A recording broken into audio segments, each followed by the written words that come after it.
All right.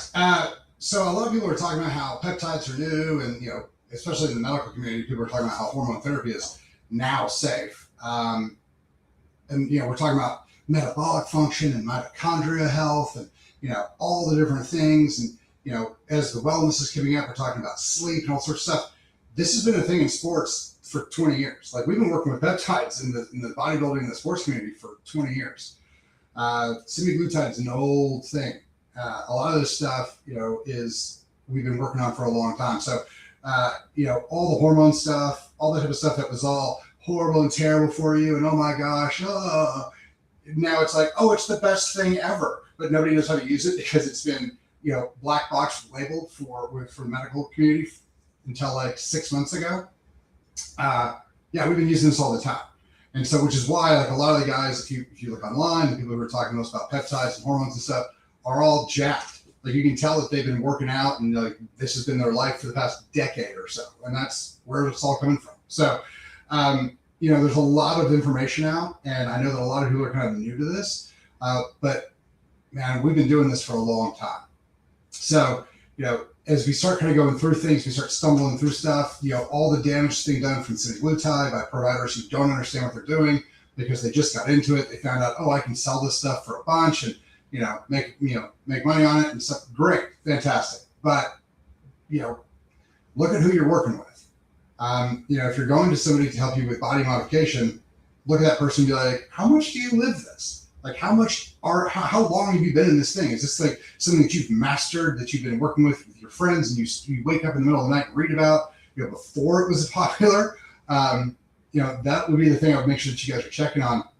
It's pretty obvious when you see somebody who's been working out for a long time, who's been, dedicated on the diet. Like it's not something that you can, you're going to fix in 2 or 3 weeks or, in a 6-month, course. So, that's where all this stuff has been. Like we've been, like I said, it's been in sports forever. BPC 157 has been massive for a long time. RFK just forced them to allow that back in.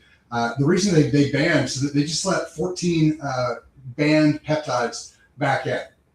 And the reason that they were banned was because the medical community said, we don't know if they're safe. We don't know if they work. And RFK was like, first of all, we do know they work. And second of all, we do know they're safe. Just because there's not $100 million study on each one of them doesn't mean that we're going to keep them from the public. So now they're back. And again, they are tools, and they're fantastic tools. And I understand that there's a bunch of good information on them, and talk about all the great things they do. But remember, they are signaling hormones. They're telling your body to do something. If you don't understand the full metabolic path, you're going to end up hurting people.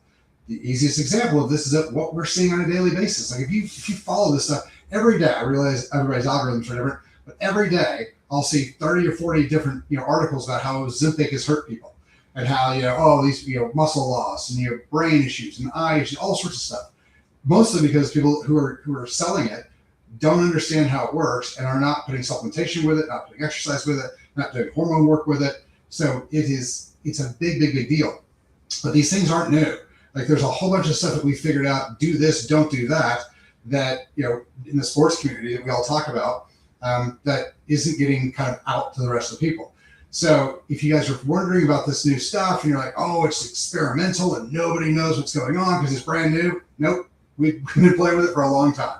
Like I said, years and years. So the peptide stuff is really, really important. It is going to be the next phase in actual health and wellness. Because what we're actually doing now is we're actually working with physiology. So, not all these things are being called drugs, whatever, they're drugs or peptides, whatever they are, whatever we're calling biologics, whatever we're calling them. When we start affecting the metabolic function, how your body physiologically actually works, we're going to see significant benefit. What's happening right now is we're using drugs to suppress and alter and, basically take over what your body's doing and forcing it to do something totally different that is abnormal to it. And that's where a lot of the damage is coming from. Now, if you feed into the body, you say, hey, the system's supposed to work A, B, C, D, E. We'll give you all the nutrients to get from A to B to C to D to E. We'll give you the communication commands to go that route. Then you're going to be fantastic. You're going to be way healthier using the tools, using the medications, the biologics, the peptides, whatever we're calling them, to get there. What we're doing now, like I said, so for instance, you look at statin drugs, because what has been decided against physiology is that having cholesterol in your blood is going to give you a heart attack or a stroke because it's going to plaque in your arteries. Just the fact that you have it, which is not physiological, which is not biochemical, which is just absurd. But it's still statin drugs, so that's what everybody's told. So what ends up happening is you get statin drug and it damages the part of your body that makes cholesterol, specifically LDL. Now here's the thing. LDL cholesterol is critical for a lot of things in your body. Creation of steroid hormones, testosterone, things like that. Now you can't do that. Creation of D3, LDL from the liver takes D2 to the kidneys, returns into D3. You're not going to do that anymore. We're going to start having your body fall apart. Your brain is made of cholesterol. Your heart's primary fuel source is LDL cholesterol. So as we start limiting the fuel source, the chemicals that your body requires to build and maintain itself, we're going to have secondary and tertiary problems. But if you look at it and you go, okay, what is actually causing the heart attacks and strokes? What's causing the arterial plaquing? You recognize that it is, biochemical chaos, so inflammation, lack of oxygen, infections, things like that. We actually start looking at it, you're like, oh, okay, well then I can use peptides to alter this function. The easiest way to explain this is your visceral fat that's around your liver and around your organs creates inflammation, creates cytokine inflammation, IL-6, TFL, tumor growth factor alpha, those sort of things. As those things are going through your body, it's damaging everything around it. That damage and inflammation is screaming for help. The signals it's putting out from your blood vessels are screaming for help. So the cholesterol that's there is trying to patch it, try to keep it from falling apart, and that's where we get the plaquing. And so what we need to do is go back through and be like, oh, okay, we need to decrease this inflammation. We need to increase the oxygenation. Well, here's the cool thing. That visceral fat also is a direct cause of sleep apnea, which is a direct cause of low oxygen. And so we have inflammation and low oxygen from visceral fat. Well, if we use a peptide to eat up and get rid of all your visceral fat, massive amounts of inflammation come down, oxygen, sleep apnea calms down or goes away, so we get our oxygen back. The other fun thing about all that stuff is that if you do it right, now you can start decreasing the amount of blood sugar that's there and the amount of high insulin that's there. And so now we reset our hormones of insulin and we reset our sugar levels and we get rid of the vast majority of the things that are causing arterial plaquing to happen. Now, if you go back through and you repair the gut, so there's no gut infections, there's no leaky gut, there's no high protein, large proteins getting through, that's going to help as well. BPC 157 is a great option for that. Healing the gut lining. We start looking at, look at all the stuff in the gums. There's a bunch of stuff that we can do, to help keep that clean and get that going.